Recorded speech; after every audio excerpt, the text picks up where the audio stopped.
friends, welcome to the Point.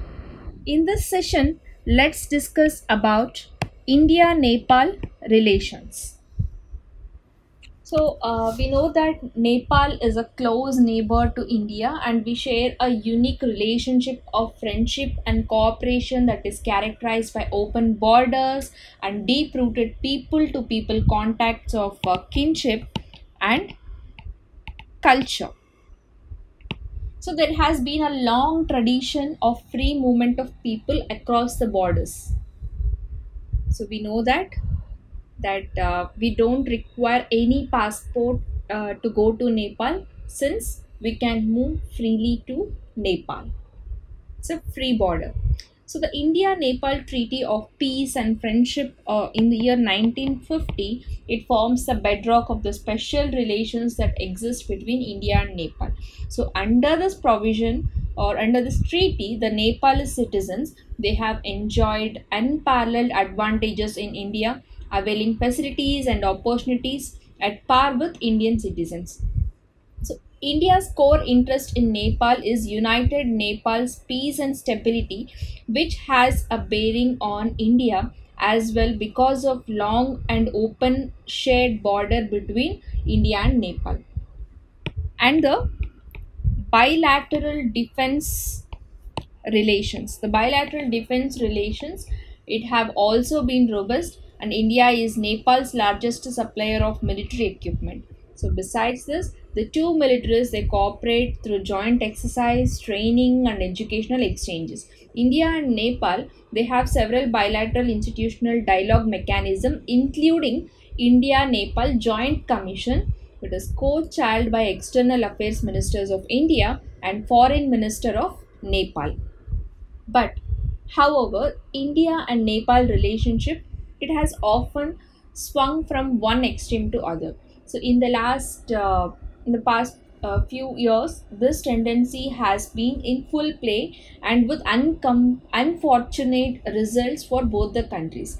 And the extreme dependence, Nepal's extreme dependence on India and the latter's rather overbearing approach insensitivity to its smaller neighbor sovereignty and efforts at the micromanagement. It has undermined friendly relationship and it has generated anti-India sentiment in Nepal and it vested interest groups and it have also fueled anti-India sentiment to serve their narrow political and economic interests. And the Nepalese political parties, it have stalked anti-Indian protests to trigger unrest and destabilize governments, which is playing the China card. It has also enhanced Kathmandu's leverage and it helped gain more from an insecure India. So the recent development was that the Prime Minister of Nepal, he called Prachandas, he had visited to India amid the turbulent bilateral relationship after differences over constitutional promulgation and subsequent road blockade along with rising anti-India sentiments in Nepal. And Prime Minister of Nepal called Pushpa Kamal Dahal Prachanda. He arrived in Delhi on 15th September 2016 for a 4-day official visit with an objective to reset the bilateral relations. And this was the second official visit of Nepal's Prime Minister to India that year. That means in the year 2016, it was the second visit and Dahal's first overseas visit after assuming to be in power in August 2016. So this visit it has opened up a new chapter in India-Nepal relations. So the outcome of the meeting between these two prime ministers was that bitterness and misunderstandings between the two countries would be resolved very soon. And both the countries they ought to cooperate with each other on economic and security issues, which takes the relationship to a new height. And New Delhi and Kathmandu it signed 3 agreements on September 16. And India recognized the new constitution with an hope that Nepal will successfully implement the constitution through inclusive dialogue accommodating the aspirations of all sections of Nepal's diverse society. And India, it has also signed a new line of credit which is worth of around $750 million for the post earthquake reconstruction by acknowledging Nepal as a potential development partner.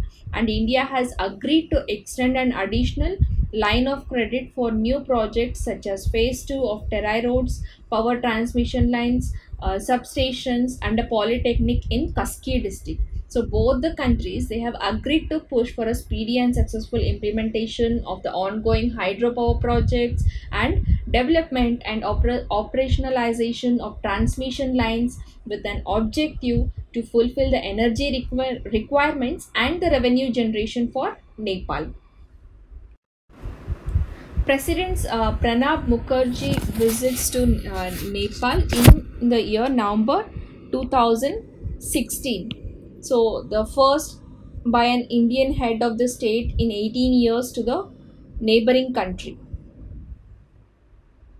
So, Mukherjee's visit was first aimed at restoring the bilateral goodwill that has faced a rupture over the past years. So, to tide over the trust deficit, which follows the constitution promulgation in Nepal, there has been a series of high level exchanges, and the then Prime Minister Prachanda and his predecessors called KP Oli too. They visited India in the year 2016, and there was an unstated geopolitical subtext to the timing of the visit. So because of that, over the past years, China's engagement in Nepali politics, it has grown, and it was backing the former Prime Minister KP Oli even as India was keen to see his exit for his unwillingness to address constitutional issues and for propagating ultranationalism with an anti India tilt. So, when China did not go ahead with Xi Jinping's visit to Nepal, India was quick to ensure that the movement was not lost and Delhi could use its own president to send a message of its own commitment to Nepal. And at that time, Mukherjee he emphasizes two key issues: uh, the need to rapidly complete Nepal's prolonged political transition so that it can move ahead with the task of economic development and growth, and also the need to take all sections of society on board, which will be a reminder even if it is not spelled out. So that this has not yet happened, and the constitution needs to be more inclusive and address Madeshi discontent. The social media in general and the most mainstream media in Nepal through opinion and editorials, they were critical of President Mukherjee's central message, which they felt it was close to interference in another country's internal affairs. So the significance of Janakpur visit is a multifold. We can say the significance of a Janakpur visit, it is a multifold one, and emphasizes the shared cultural and civilizational linkages between the two countries.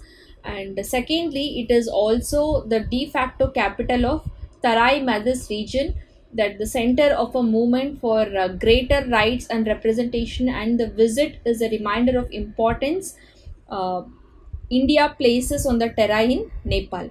So, and the third one is that Janakapur is also at the southern border, and the visit will highlight the centrality of cross border relations and the special role of the Tarai in India Nepal ties. So, India sees its security as tied inextricably with the situation in the region because of an open border with heartland states of Bihar and Uttar Pradesh.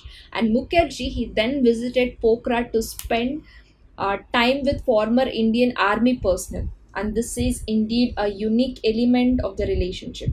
In India's Gurkha regiments, in India's Gurkha regiments, young men from Nepal They are proud soldiers. They hail for their commitment and bravery. So it is mutually beneficial relationship for Indian Army, then takes good care of its serving men and pensioners. So in Nepal itself, there are over 1.25 lakh pensioners from some of the country's most marginalized ethnic communities. And after the visit of Pre- President Mukherjee, uh, a Nepalese president called Bidya Devi Bhandari, she had visited India from 17th to 21st April 2017, and this was the first state visit of President of Nepal after assuming office of the president in the year October 2015. So this exchanges it have been useful in ensuring steady progress in cooperative ties across diverse sectors such as trade, economic investment, water resource, energy sector including power, trading, defense and security, oil and gas sector, culture, and more importantly, people to people ties. And then India had maintained her focus on implementing on ongoing connectivity and development projects such as Tarai roads, cross-border rail linkages, development of integrated checkpost, cross-border oil pipelines, cross-border oil pipelines, and transmission lines including Upper Karnali and Pancheshwar multi-purpose hydropower projects. So the bilateral oversight mechanism is set up October 2016 to monitor and expedite implementation of ongoing projects, and it has met 3 times already, and it has been very helpful in addressing related issues on both sides. So the energy cooperation between the two countries, it is witnessing a new high, especially in the backdrop of India's approval of 5,720 crore rupees for the hydropower projects, which is called as Arun 3, which is to be set up in Nepal. And India supplies nearly 350 megawatt electricity to Nepal, and the Nepalese government it has proposed 16 road and bridge projects which is worth of 300 million US dollars under the line of credit of 550 million US dollars, which India has agreed to and look forward to its completion in the coming months. So, in the next session, let's continue our discussion about India and Nepal relations. Let's discuss about the main issues like constitutional question, Madheshi issue, and elections in Nepal, and so on. So, see you in the next session. Thank you.